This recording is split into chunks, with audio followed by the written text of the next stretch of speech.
జ్వరం వచ్చినా కాసేపు రెస్ట్ తీసుకోవచ్చు, కానీ జలుబు అలా కాదు. దీనివల్ల బాడీ పెయిన్స్, జ్వరం, ముక్కు కారడం, ముక్కు దిబ్బడ ఇలాంటి సమస్యలు వస్తూ ఉంటాయి. దీని నుంచి రిలీఫ్ అవ్వాలంటే మెడిసిన్స్ కంటే కూడా ఇంటి చిట్కాలే మంచిగా పనిచేస్తాయి.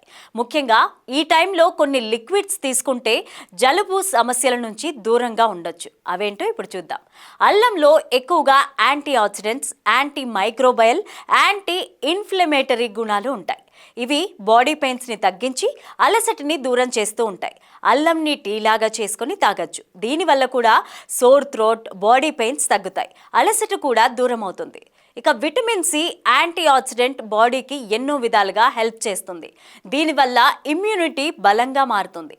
దీనికోసం సిట్రస్ ఫ్రూట్స్, రెడ్ పెప్పర్, ఆకుపచ్చ కూరగాయలు, ఆకుకూరలు, బ్రకోలీ ఇటువంటి వాటిని తీసుకోవాలి. అదేవిధంగా గోరువెచ్చని నీటిలో నిమ్మరసం, తేనె కలిపి తీసుకుంటే జలుబు నుంచి రిలీఫ్ ఉంటుంది.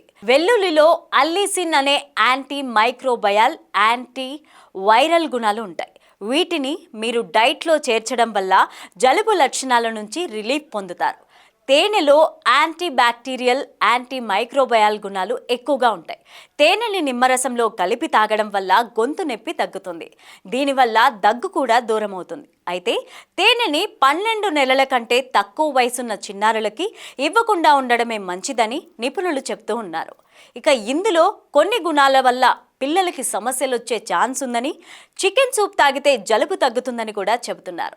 అయితే వీటికి ఎలాంటి ఆధారాలు లేవు, కానీ తాగడం వల్ల జలుబు, జ్వరం నుంచి త్వరగా కోలుకుంటారు. ఇందులో వేసిన మసాలా పదార్థాలలోని పోషకాల కారణంగా ఇమ్యూనిటీ సిస్టమ్ బలంగా మారుతుందని ఒక నమ్మకం. దీనిని తాగడం వల్ల హైడ్రేటెడ్గా ఉండొచ్చు. చికెన్ సూప్ న్యూట్రోఫిల్స్ కదలికల్ని తగ్గిస్తుంది.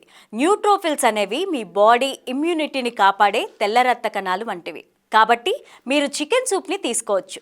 దీనికోసం మీరు చికెన్, క్యారెట్, సెలరీ, ఆనియన్తో చేసుకోవచ్చు. దీనికి బదులు బోన్ సూప్ కూడా తీసుకోవచ్చు. అయితే క్వాండ్ సూప్ తీసుకున్నప్పుడు అందులో సోడియం లెవెల్స్ తక్కువగా ఉన్నవి చూసుకోవాలి.